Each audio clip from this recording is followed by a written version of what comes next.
Hello student, आप सब कैसे हो। आज हम लोग क्लास 10th का एक्सरसाइज 9.1 का क्वेश्चन नंबर 12 को सॉल्व करेंगे, जिसमें कि लिखा हुआ बच्चों 7 मीटर ऊंचे भवन के शिखर से केबल टावर के शिखर का उन्नयन कोण 60 डिग्री है। अंडरलाइन करें बच्चों, 60 डिग्री है। और इसके पाद का मतलब बेस का अवनमन कोण 45 डिग्री है। तो टावर का ऊंचाई ज्ञात करना है। बच्चों इस एक्सरसाइज में जो मेन इम्पॉर्टेंट होता है इसका डायग्राम बनाना। बच्चों भवन की ऊंचाई कितना है, 7 मीटर है। अब भवन के शिखर से टावर के शिखर का उन्नयन कोण बच्चों क्वेश्चन में गिवन है 60 डिग्री।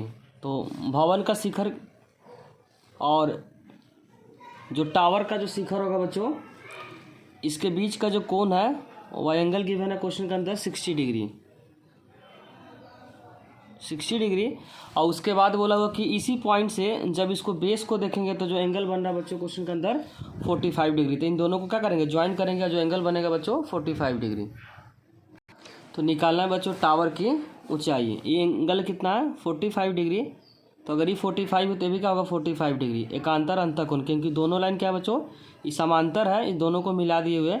अगर ये डिस्टेंस अगर 7 मीटर है तो ये भी डिस्टेंस क्या होगा बच्चों 7 मीटर, क्योंकि इसी लाइन को इमेजिनेशन करके अगर इधर लेके जाएंगे तो अगर 7 मीटर है तो भी क्या हो जाएगा 7 मीटर है। और इसके नेमिंग कर देते हैं, इसका नेमिंग करते हैं ए बी सी डी और ई। तो मान लेंगे बच्चों ए बी का जो ऊंचाई है क्या है एक्स है। तो टोटल जो टावर का जो ऊंचाई हो जाएगा 7 तो यहाँ पे है, फिर एक्स, तो 7 प्लस एक्स हो जाएगा। 7 तो इतना डिस्टेंस है बच्चों, एक्स क्या है ऊपर में, दोनों को ऐड करेंगे तो क्या निकल जाएगा टावर की ऊंचाई। तो लिखेंगे माना कि ए बी इक्वल में एक्स। तो लिखेंगे इस बात को, माना कि ए बी इक्वल में एक्स। एक बार बच्चों इस छोटे वाले ट्रायंगल को यूज करेंगे जिसका नाम क्या है ए ई सी। तो लिखेंगे ट्रायंगल ए ई सी में tan 45 यूज करेंगे। tan 45, tan का फॉर्मूला होता है बच्चों p/b होता है। क्या होता है p/b। अब p क्या होता है सामने वाला, तो इसके सामने में क्या बच्चों 7 है और बेस क्या हो जाएगा ए ई। तो लिखेंगे ए ई और tan 45 का जो रिजल्ट होता है 1 होता है। तो यहाँ से निकाल देंगे 7/ए ई, क्रॉस मल्टीप्लाई करेंगे तो यहाँ से ए निकल जाएगा। तो ए का जो रिजल्ट आएगा बच्चों ए इक्वल में आ जाएगा 7 मीटर। अब उसका तो ऊपर वाला ट्रायंगल को यूज करेंगे जिसका नाम क्या है ए बी ई। यूज करेंगे बच्चों हम लोग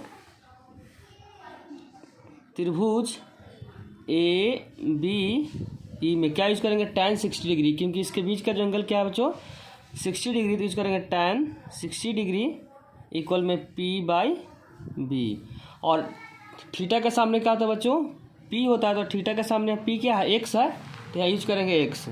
तो लिखेंगे यहाँ पे x और यहाँ पे बेस क्या बच्चों ए ई। तो लिखेंगे ए ई और tan 60 का जो रिजल्ट होता है √3 और x और ए ई का रिजल्ट हम लोग निकाल रखे हैं कितना 7। तो यहाँ यूज करेंगे 7। उसका क्रॉस मल्टीप्लाई करेंगे तो यहाँ से जो x का जो रिजल्ट आएगा बच्चों क्रॉस मल्टीप्लाई पे 7√3 मीटर निकालना है बच्चों टावर की ऊंचाई। तो लिखेंगे टावर की ऊंचाई। टावर की ऊंचाई क्या बच्चों 7 प्लस एक्स है। क्या है दिखा देते हैं, टावर की जो ऊंचाई है क्या है 7 प्लस एक्स। तो लिखेंगे 7 प्लस एक्स और एक्स हम लोग निकाले के बच्चों 7√3। तो लिखेंगे 7√3। 7 यहाँ पे कॉमन है तो 7 यहाँ पे क्या बचेगा 1 प्लस यहाँ पे क्या बचेगा √3। अब किस में दिए हुए आंसर मीटर में, तो हो जाएगा मीटर। तो इसका आंसर हो जाएगा बच्चों टावर की ऊंचाई। बच्चों एनसीईआरटी बुक में पहले √3 को लिख रखा है √3 + 1 मीटर। बच्चों क्वेश्चन नंबर 13 में गिवन है समुद्र तल से 75 मीटर ऊंची लाइट हाउस के शिखर से, ध्यान रखें बच्चों कहाँ से लिखा है शिखर से देखने पर दो समुद्री जहाज़ों का अवनमन, अवनमन का मतलब होता है बच्चों ऊपर से नीचे का कोण 30 और 45 डिग्री है यदि लाइट हाउस के एक ही ओर, यहाँ अंडरलाइन करें बच्चों, एक ही ओर एक जहाज़ दूसरे जहाज़ के ठीक पीछे है तो दोनों जहाज़ों के बीच की दूरी ज्ञात करें। पहले बच्चों हम लोग क्या करेंगे, इसका डायग्राम बनाएंगे, फिर हम लोग इसका निकालेंगे दोनों जहाज़ों के बीच की दूरी। बच्चों लाइट हाउस का जो ऊंचाई गिवन है 75 मीटर है, तो यहाँ लिखेंगे 75 मीटर। और एक ही तरफ जहाज़ है, तो मान लेते हैं कि जो दोनों जहाज़ है बच्चों, एक जहाज़ यहाँ पे है और दूसरा जहाज़ कहाँ पे है, यहाँ पे है। तो एक बार यहाँ से जब यहाँ से देखेंगे तो कुछ एंगल बनेगा, फिर इसी पॉइंट से जब इसको देखेंगे तो कुछ एंगल बनेगा जो क्वेश्चन के अंदर गिवन है। तो बच्चों पहला जहाज़ यहाँ पे है, जो एंगल बन रहा देखने पे वो एंगल है बच्चों क्वेश्चन के अंदर 30 डिग्री। तो पहला एंगल क्या हो जाएगा 30 और दूसरा एंगल क्या बच्चों गिवन है 45 डिग्री। और यहाँ से एकांतर अंतःकोण से अगर बच्चों ये अगर 30 है तो ये भी क्या हो जाएगा 30 हो जाएगा, हम लोग पढ़े एकांतर अंतःकोण। और ये 45 है तो ये भी क्या हो जाएगा 45 डिग्री एकांतर अंतःकोण से। तो हम लोग को निकालना पहला जहाज़ बच्चों यहाँ पे और दूसरा जहाज़ यहाँ पे, तो इन दोनों के बीच का दूरी निकालना। तो इसको मान लेते ए, इसको मान लेते बी, इसको नाम सी है, इसका नाम डी कर देते हैं। तो हम लोग को क्या निकालना बच्चों, ए बी की दूरी निकालना। पहले बच्चों हम लोग इस छोटे वाले त्रिभुज को यूज करेंगे। ध्यान रखिए जब भी यूज करेंगे तो 90 डिग्री आना चाहिए, तभी हम लोग साइन कॉस टैन अप्लाई कर पाएंगे। तो पहले छोटे वाला त्रिभुज को यूज करेंगे बच्चों जिसका नाम है बी सी डी। तो लिखेंगे त्रिभुज बी सी डी। ध्यान क्या रखना बच्चों, हम लोग को ए बी निकालना है। ए बी क्या करना है, निकालना है। तो ए बी को क्वेश्चन मार्क लिख देते हैं। यहाँ पे अप्लाई करेंगे टैन, कौन सा डिग्री बच्चों 45 डिग्री। टैन का फॉर्मूला होता है पी बाई बी। और टैन 45 डिग्री का जो रिजल्ट होता है 1 होता है। पी होता है बच्चों थीटा के सामने होता है, थीटा के सामने क्या है 75। और यहाँ पे बेस क्या हो जाएगा बच्चों, छोटा वाला त्रिभुज लिखे है तो इसमें बेस क्या हो जाएगा BC हो जाएगा। तो यूज करेंगे BC, क्रॉस मल्टीप्लाई करेंगे तो BC का जो रिजल्ट आ जाएगा बच्चों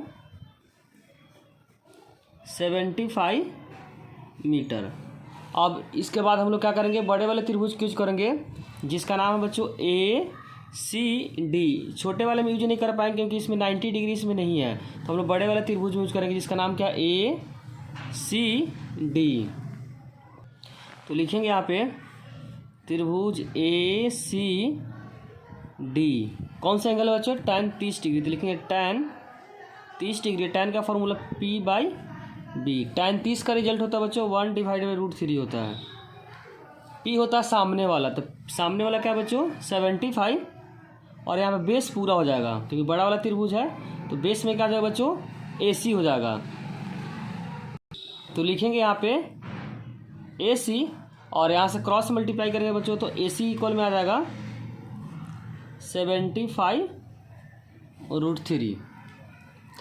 बच्चों AC को क्या लिख सकते हैं, AC को लिख सकते हैं, AC पूरा डिस्टेंस है तो लिख सकते हैं AB प्लस BC। तो यहाँ पे लिख सकते हैं AC को क्या लिख सकते हैं बच्चों AB प्लस BC, क्योंकि टोटल डिस्टेंस है AC तो इसको दो पार्ट में लिख सकते हैं AB और प्लस BC। इक्वल में क्या बच्चों 75√3। और यहाँ हम लोग BC निकाल रखे कितना है 75, तो यहाँ पे पुट कर देंगे 75। तो यहाँ AB प्लस BC की जगह पर क्या यूज कर सकते हैं बच्चों 75, तो यहाँ पे यूज करेंगे 75 इक्वल में 75√3। अच्छा ये प्लस है तो उधर जगह माइनस, तो यहाँ से हम लोग AB इक्वल में लिख सकते हैं AB इक्वल में 75√3 माइनस 75 यहाँ कॉमन ले सकते हैं, तो 75 जब कॉमन लेंगे तो बचेगा √3 माइनस 1 मीटर। तो दोनों जहाज़ों के बीच का दूरी आ गया बच्चों 75 ब्रैकेट √3 माइनस 1 मीटर। अगर बच्चों वीडियो अच्छी लगी हो तो लाइक कमेंट और सब्सक्राइब करना चैनल को ना भूलें। कोई भी डाउट हो तो कमेंट सेक्शन में ज़रूर लिखें। Thank you.